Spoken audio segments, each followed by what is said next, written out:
بسم اللہ الرحمن الرحیم، کیسے ہیں آپ؟ اللہ کرے جہاں رہیں خوش و خرم رہیں اور شاد و آباد رہیں۔ الیکشن کی گہما گہمی اپنے عروج پر ہے اور کل کا دن الیکشن کا دن ہے۔ الیکشن سے ایک دن ہی پہلے بلوچستان میں دہشت گردوں کے حملے ہوتے رہے اور اس میں متعدد لوگوں کی اموات کی خبر ہے۔ اس کے ساتھ ساتھ حافظ حمداللہ صاحب جو جے یو آئی کے مرکزی رہنما بھی ہیں، ان کے اوپر بھی حملہ ہوا ہے، لیکن بہرحال اس وقت تک کی خبر کے مطابق وہ محفوظ رہے ہیں۔ اس کے ساتھ ساتھ قلعہ سیف اللہ سے الیکشن میں حصہ لینے والے جے یو آئی کے مولانا عبدالواسع صاحب نے اپنے کارکنوں کو خبردار کیا ہے کہ وہ اپنے دفاتر سے اپنی تمام سرگرمیاں ہٹا کر، یعنی وہاں سے چیزیں اٹھا کر کسی دوسری جگہ منتقل ہو جائیں اور وہاں پر اپنی جو الیکشن کی سرگرمیاں ہیں وہاں سے جاری رکھیں اور ایک جگہ پر جمع ہو کر یعنی اجتماع نہ بنائیں تاکہ دہشت گردوں کو حملہ کرنے کا موقع نہ مل سکے۔ اس سے یہ اندازہ ہو سکتا ہے، کیا جا سکتا ہے اندازہ کتنی خوف و ہراس ہے، اور ان حالات میں الیکشن کی جو کریڈیبلٹی ہے اس پر بہت سے سوالیہ نشان بنتے ہیں۔ مولانا فضل الرحمان صاحب کا موقف یہی رہا تھا کہ پہلے امن کے قیام کو یقینی بنایا جائے اور اس صورت میں الیکشن کیے جائیں، لیکن مولانا فضل الرحمان صاحب کی اس موقف کی تائید نہیں ہو سکی، اس لیے کہ یہی کہا جاتا رہا کہ مولانا صاحب الیکشن سے بھاگنے کی بات کر رہے ہیں۔ لیکن اس وقت تک الیکشن میں سب سے زیادہ جو نقصان اٹھایا ہے جانی اور مالی طور پر، وہ مولانا فضل الرحمان صاحب کی جے یو آئی ہے، جس کے بہت سے لوگوں کو شہادت ملی اس میں اور بہت سی جگہوں پر ان پر حملے ہوئے۔ سو ان حالات میں انتظامیہ کی بھی ذمہ داری ہے، اداروں کی ذمہ داری ہے کہ وہ نہ صرف یہ کہ الیکشن کے دن کو محفوظ کرنے کے لیے اپنی کارکردگی میں اضافہ کریں، بلکہ یہاں پر ضروری ہے کہ عوام کی جان و مال کا بھی تحفظ کیا جا سکے۔ اس کے علاوہ 4 حلقوں میں الیکشن کو یعنی کل پولنگ نہیں ہوگی، اس کو ملتوی کر دیا گیا ہے۔ 4 حلقوں میں لوگوں کی اموات کی بنیاد پر پی کے 91 کوہاٹ سے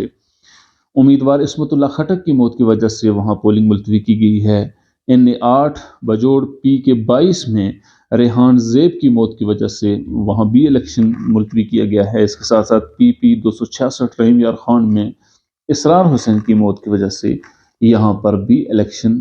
کے دن یعنی کل پولنگ نہیں ہوگی، اس کو ملتوی کیا گیا ہے۔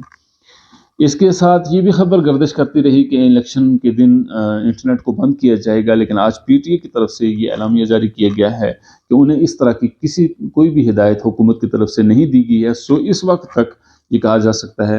اور پی ٹی اے کا کہنا ہے کہ الیکشن کے دن انٹرنیٹ کو بند نہیں کیا جائے گا۔ اس کے ساتھ ساتھ قیدیوں نے بھی ووٹ کاسٹ کر دیے ہیں اور 65,000 قیدیوں میں سے 1500 قیدیوں نے ووٹ کاسٹ کیا ہے۔ اس حوالے سے سوشل میڈیا پر یہ خبریں گردش کرتی رہیں کہ فلاں جیت چکا ہے، اس میں قیدیوں نے فلاں کو زیادہ ووٹ دیے ہیں۔ سو اس اعتبار سے یہ کہا گیا ہے کہ کسی طرح کی کوئی الیکشن اس کے جو نتائج ہیں وہ سامنے نہیں آ سکیں گے، وہ دوسرے جو باقی الیکشن جب ہوگا اس کے ساتھ اس کے الیکشن کے نتائج آئیں گے، قیدیوں کے بھی۔ سو اس وقت تک جو بات کی جا رہی ہے وہ محض ایک پروپیگنڈا ہے۔ ایک سروے آیا ہے پاکستان پلس کی طرف سے، جس میں لوگوں سے یہ رائے لی گئی ہے کہ کتنے لوگ الیکشن نتائج کو قبول کرنے کے لیے تیار ہیں۔ سو اس اعتبار سے اس وقت تک کی جو سروے کی رپورٹ ہے اس کے مطابق 76% لوگ الیکشن کے نتائج کو قبول کرنے کے لیے تیار ہیں۔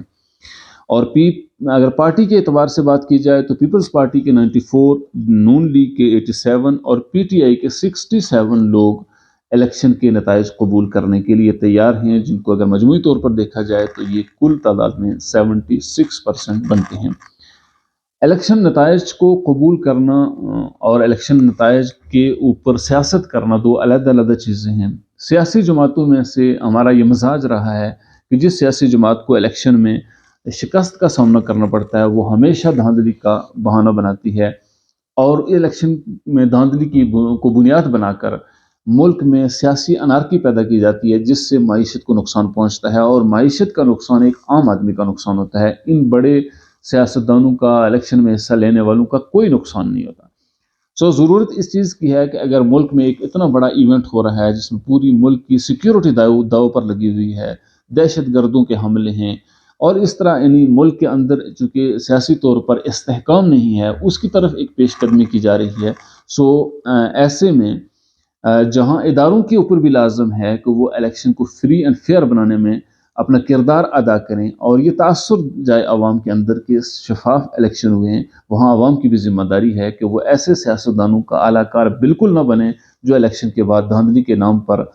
پورے ملک میں سیاسی انارکی اور سیاسی عدم استحکام پیدا کرنے کی کوشش کرتے ہیں۔ ان کے اپنے سیاسی مقاصد ہوتے ہیں، عوام کو اس سے کوئی فائدہ نہیں ہے۔ جو الیکشن ہو چکے ہیں سو ان نتائج کو قبول کرنا، اس میں بہتری کی کوشش کرنا، یہ تو ہر شہری کی ذمہ داری ہے، لیکن دھاندلی کی بنیاد بنا کر سیاست میں اپنے مقاصد کے لیے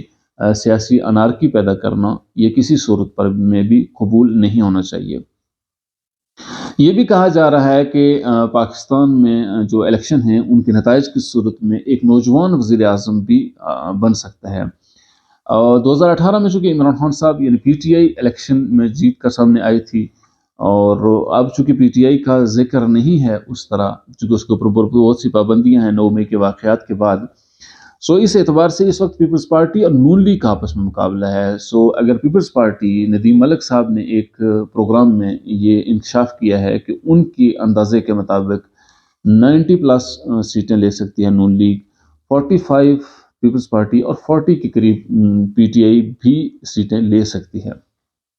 سو اگر پیپلز پارٹی یعنی اتنی سیٹیں لے لیتی ہے کہ کچھ چھوٹی جماعتوں کو ملا کر وہ ایک مخلوط حکومت بنانے میں کامیاب ہو جائے، تو ایسی صورت میں بلاول بھٹو وزیر اعظم بن سکتے ہیں، جن کی عمر 35 سال ہے، اور اس سے پہلے ان کی والدہ محترمہ بینظیر بھٹو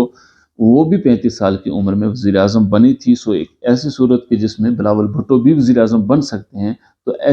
اس اعتبار سے بلاول بھٹو نوجوان وزیر اعظم ہوں گے پاکستان کے، اگرچہ نواز شریف صاحب کی عمر 74 ہے، اور نون لیگ کے حوالے سے یہ تاثر ہے کہ وہ الیکشن میں جیت کر وزیر اعظم اسی کا ہوگا۔ اس کے ساتھ ساتھ عمران خان صاحب کے صاحبزادوں نے بھی ایک ٹویٹ کیا، قاسم خان نے، جس میں دونوں بھائی پی ٹی آئی کا جھنڈا ہاتھ میں تھامے ہوئے ہیں، اور وہ پی ٹی آئی کو ووٹ دینے کے حوالے سے بات کر رہے ہیں، جس میں